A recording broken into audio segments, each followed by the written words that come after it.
Hi friends, అందరూ బాగున్నారా? ఈరోజు నేను పన్నీర్ స్టిక్స్ని అయితే చేయబోతున్నాను. అందుకు కావాల్సిన పదార్థాలు పన్నీర్ని చూపించినట్లుగా సన్నగా కట్ చేసుకోవాలి. అలానే ఒక 2 టేబుల్ స్పూన్ మైదా ఫ్లోర్ని అయితే వేసుకోవాలి. అలానే అందులో కొంచెం కార్న్ ఫ్లోర్ని కూడా వేసేసుకోవాలి. ఇందులోకి రుచికి సరిపడంత సాల్ట్ వేసుకోవాలి.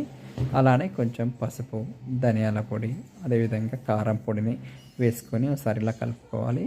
ఈ మిశ్రమంలోకి కొంచెం వాటర్ని యాడ్ చేసి ఇలా కలుపుతూ ఉండాలి.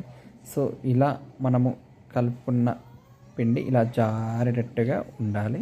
సో ఇప్పుడు ఇందులోకి మనం కట్ చేసుకున్న పన్నీర్ ముక్కల్ని వేసుకోవాలి. సో కట్ చేసుకున్న అన్ని ముక్కల్ని ఇందులో వేసుకొని ఒకసారి కలుపుకోవాలి.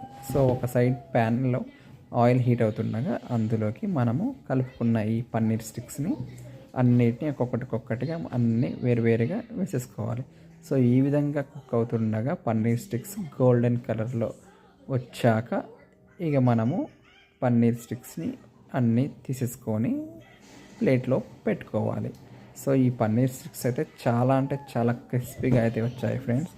మీకు కూడా కనుక నచ్చినట్లయితే ఒకసారి ట్రై చేసి చూడండి.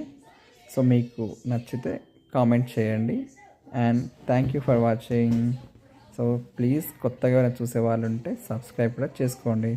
Thank you friends. Thank you so much. Bye.